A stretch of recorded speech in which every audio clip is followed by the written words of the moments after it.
LeBron James. He's just not an F1 racer. LeBron is 260, fast, 440, head above the rim. Cooper Flagg's not a bad athlete. He's a good athlete. He's a great athlete. LeBron's a super athlete, but they process the same. I know it's unfair, but I'll eventually be right. People will know. Like 3 years from now, they'll be like, "Oh yeah, Scal said it." If he has the same longevity, that's. I'm just giving you a comparison of what he could be, but not. You can't look at 50,000 points and championships and any of that stuff. There's some variable to that. But LeBron has scored 50,000 points, doesn't have a go-to shot. I'm not sure he has a go-to shot. He's just a basketball player that makes things happen. LeBron's a freak of nature defensively. He's a freak of nature defensively. LeBron can run point. He can run point. 6'8" point guard. 6'8" point guard. Like he trends like that more than a shooting guard or a Kawhi Leonard or anything like that. Whoa, Brian Scalabrine, chill out and pump the brakes. That is an eye-opening player comparison to make for Cooper Flagg. This is Sports Guy talking that you guys are watching and listening to.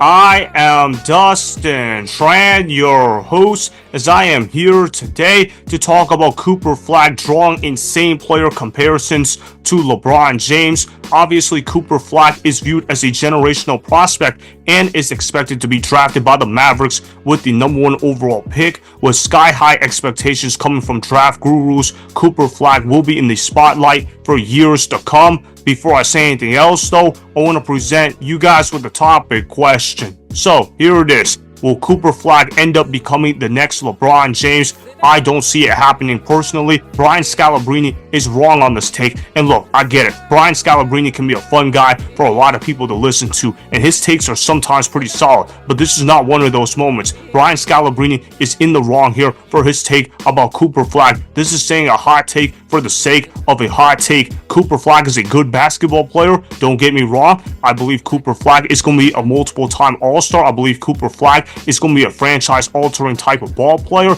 But Cooper Flagg being on the level of LeBron James is absolutely ridiculous. Let's not do that to Cooper Flagg. Cooper Flagg is a good young man. Cooper Flagg is just a guy that wants to hoop at the end of the day. Cooper Flagg is a big brand. He is the one guy that could potentially save the NBA in terms of solving the ratings issue. But Cooper Flagg being on the level of LeBron James is absolutely ludicrous to even think about. Cooper Flagg doesn't have the physical attributes a LeBron James has. What do you think about when you think about LeBron James? He's a 6'9" freak that is an absolute athlete at the highest level possible, and he is a layup/dunk merchant. Cooper Flagg does not possess that skill. Cooper Flagg is more of a shooter. Cooper Flagg can drive to the paint pretty well, don't get me wrong, but he's not going to be playing at the level of LeBron James from an athletic standpoint. When I watch Cooper Flagg play, I think about him as a rich man's version of Jason Tatum. Again, this is not me dissing on Cooper Flagg. This is how I feel about Cooper Flagg's game in general. I mean that as a compliment. Jason Tatum is considered to be one of the best players in the NBA. Heck, some people might even say Jason Tatum is a top 4 player in the NBA right now. That's how high some people value Jason Tatum. There's everything to like about Cooper Flagg's game. He's just not an athletic freak, but he plays with insane basketball IQ. He's not even a bad athlete either. Cooper Flagg has the potential to make the Dallas Mavericks contenders in the Western Conference. I'm not going to say Cooper Flagg makes the Dallas Mavericks the favorites to go to the NBA Finals, because I truly don't believe that. The Dallas Mavericks don't have that great of a roster. I know they have a lot of big names, but they don't have a lot of great talent around them. Kyrie Irving is going to be coming off a torn ACL. Klay Thompson, he's a big name, but he's not really that good of a ball player anymore. Anthony Davis stands for always Dean. He's a talented basketball player, but he misses a lot of time due to injury. The Dallas Mavericks have pretty good centers as well. You got to respect Daniel Gafford. You got to respect Dereck Lively Jr., but these guys are not exactly game changers in the sense that they're going to save the franchise on their back. The Dallas Mavericks have talent. If they get Cooper Flagg, they could be a play-in participant team, but I don't really see them being anything more than that for the foreseeable future. There's a lot of great teams in the Western Conference right now, and the Dallas Mavericks don't really have that on their radar whatsoever. However, Stephen A. Smith disagrees with me. He believes the Dallas Mavericks can become instant contenders right away, especially if they get Cooper Flagg with the #1 overall pick. I also want to show you guys this clip of Stephen A. Smith making a horrible take about who are the Thunder's biggest threats in the Western Conference. He answered the Dallas Mavericks as the Thunder's biggest threat in the Western Conference. I think it is a laughable take. It will not age well whatsoever. Roll the film. A healthy Dallas Mavericks would be my answer to this question. Because when I watch OKC over the last 2 years, I watched the Dallas Mavericks take them out in 6 games last year. And then I watched the Dallas Mavericks without Luka 1 game beat the Oklahoma City Thunder this year. When they were rolling against everybody else, they were derailed by the Dallas Mavericks. What you just said is one of the most insanely idiotic things I have ever heard. At no point in your rambling, incoherent response were you even close to anything that could be considered a rational thought. Everyone in this room is now dumber for having listened to it.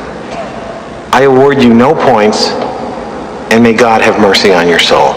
Really, Stephen A. Smith, you're going to pick the Dallas Mavericks as the biggest threat to the OKC Thunder in the Western Conference? Man, there are a plethora of teams that you could have picked other than the Dallas Mavericks, and it would have been a better answer than the Dallas Mavericks. There are several teams that are better than the Dallas Mavericks right now in the Western Conference. I could say the Thunder are better than the Mavericks. I could say the Rockets are better than the Mavericks. I think the Lakers are better than the Mavericks. I think the Clippers are also better than the Mavericks. I also believe the Nuggets are better than the Mavericks. I also think the Warriors are better than the Mavericks. The Timberwolves are better than the Mavericks as well. There's at least 7 teams that are better than the Dallas Mavericks right now as we are speaking, and I just don't see how the Dallas Mavericks are going to be anything more than play-in participant. Maybe they sneak into the playoffs and get blown out in the first round of the NBA playoffs, but I really don't see the Dallas Mavericks as a true contender in the Western Conference, at least for the foreseeable future. I'm just not necessarily confident Nico Harrison will be able to provide the supporting cast necessary for Cooper Flagg to succeed at the highest level possible. He's a rich man's version of Jason Tatum. He's a good ball player, but we've never exactly seen guys like Jason Tatum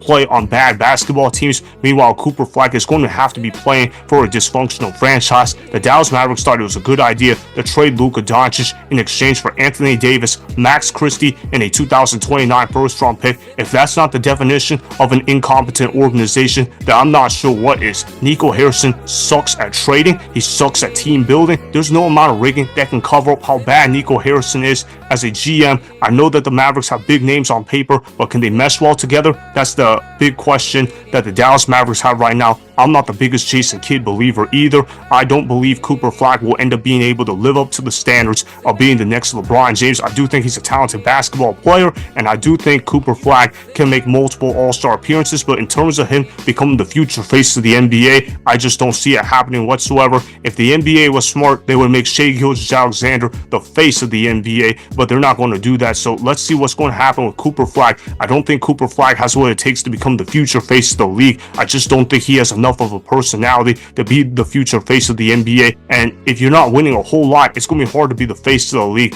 I don't see the Dallas Mavericks winning a whole lot with Cooper Flagg as their star player. They had a hard time getting to more than one finals appearance with Luka Doncic, who is considered to be a generational talent. I know that Brian Scalabrine was trying to say that Cooper Flagg will be LeBron James-like in terms of skill set, but I just don't see it. I think he's more in the Jason Tatum, Kawhi Leonard fold. Again, that's still a heck of a ball player, but do I think that's on the level of LeBron James? Probably not. So that is why Cooper Flagg will not end up being the next LeBron James, as Cooper Flagg's potential should be considered a rich man's version of Jason Tatum. Remember, go ahead and subscribe to Sports Guy Talking. Like the video and please comment down below. If you guys do that, I may shout you guys out in my Instagram story every Monday. That'll be for the @DustinNashTran Instagram account. Make sure to follow me on Instagram @DustinNashTran, and that's Sports Guy Talking.